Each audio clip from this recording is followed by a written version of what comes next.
श्रीमद् भगवद गीता के 7वें अध्याय का महात्म्य। भगवान शिव कहते हैं, पार्वती, अब मैं 7वें अध्याय का महात्म्य बतलाता हूँ, जिसे सुनकर कानों में अमृत राशि भर जाती है। पाटलिपुत्र नामक एक दुर्गम नगर है, जिसका गोपुर द्वार बहुत ही ऊंचा है। उस नगर में शंकुर नामक एक ब्राह्मण रहता था। उसने वैश्य वृत्ति का आश्रय लेकर बहुत धन कमाया, किंतु ना तो कभी पितरों का तर्पण किया और न देवताओं का पूजन ही। वह धनोपार्जन में तत्पर होकर राजाओं को ही भोज दिया करता था।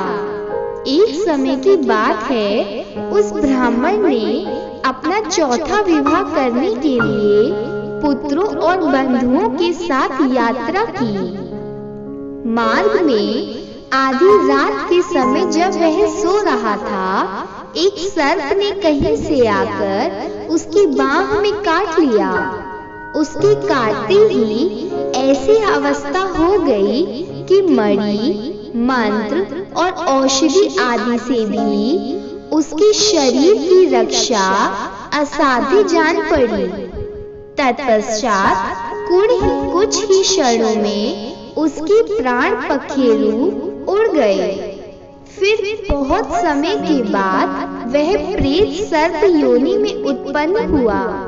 उसका चित्त धन की वासना में बंधा था। उसने पूर्व वृतांत को स्मरण करके सोचा, मैंने जो घर के बाहर करोड़ों की संख्या में अपना धन गाड़ रखा है, उससे इन पुत्रों को वंचित करके स्वयं ही उसकी रक्षा करूंगा। एक दिन सांप की योनि से पीड़ित होकर पिता ने स्वप्न में अपने पुत्रों के समक्ष आकर अपना मनोभाव बताया।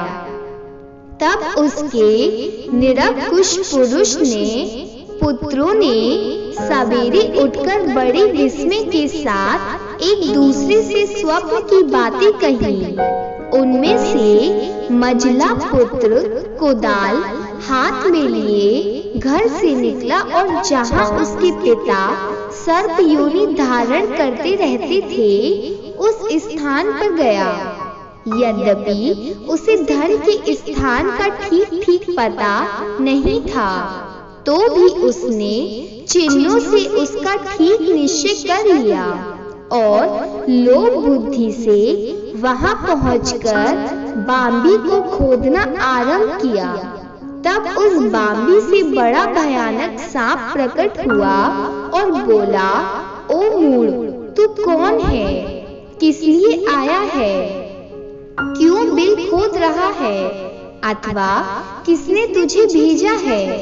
यह सारी बातें कहकर मेरे सामने बता। पुत्र बोला, मैं आपका पुत्र हूँ। मेरा नाम शिव है। मैं रात्रि में देखे हुए स्वप्न से विस्मित होकर यहाँ का स्वर्ण लेने की कौतूहल से आया हूँ। पुत्र की यह वाणी सुनकर वह सांप हंसता हुआ उच्च स्वर से इस प्रकार स्पष्ट वचन बोला, यदि तू मेरा पुत्र है तो मुझे शीघ्र ही बंधन से मुक्त कर। मैं पूर्व जन्म के गाड़े हुए धन के ही लिए सर्प योनि में उत्पन्न हुआ हूँ।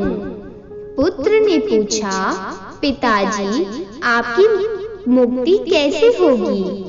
इसका उपाय मुझे बताइए, क्योंकि मैं रात में सब लोगों को छोड़कर आपके पास आया हूँ। पिता ने कहा, बेटा, गीता के अमृत में 7वें अध्याय को छोड़कर मुझे मुक्त करने में तीर्थ, दान, तप और यज्ञ भी सर्वथा समर्थ नहीं है।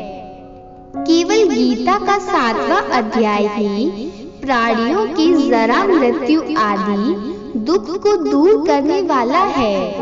पुत्र, मेरे श्राद्ध के दिन 7वें अध्याय का पाठ करने वाले ब्राह्मण को श्रद्धा पूर्वक भोजन कराओ, इससे निसंदेह मेरी मुक्ति हो जाएगी।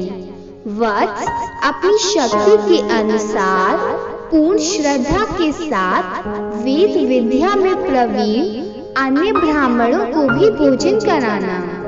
सर्प योनि में पड़े हुए पिता के यह वचन सुनकर सभी पुत्रों ने उसकी आज्ञा के अनुसार तथा उससे भी अधिक किया। तब शंकुर ने अपने स्पर्श शरीर को त्याग कर दिव्य देह धारण किया और सारा धन पुत्रों के अधीन कर दिया। पिता ने करोड़ों की संख्या में जो धन बांट कर दिया था, उससे वे सदाचारी पुत्र बहुत प्रसन्न हुए। उनकी बुद्धि धर्म में लगी हुई थी, इसलिए उन्होंने बावली, कुआं, पोखरा, यज्ञ तथा देव मंदिर के लिए उस धन का उपयोग किया और अन्नशाला भी बनवाई। तत्पश्चात 7वें अध्याय का सदा जप करते हुए उन्होंने मोक्ष प्राप्त किया। पार्वती, यह तुम्हें 7वें अध्याय का महात्म्य बताया गया है, जिसके श्रावण मात्र से मानव सब पातकों को मुक्त हो जाता है।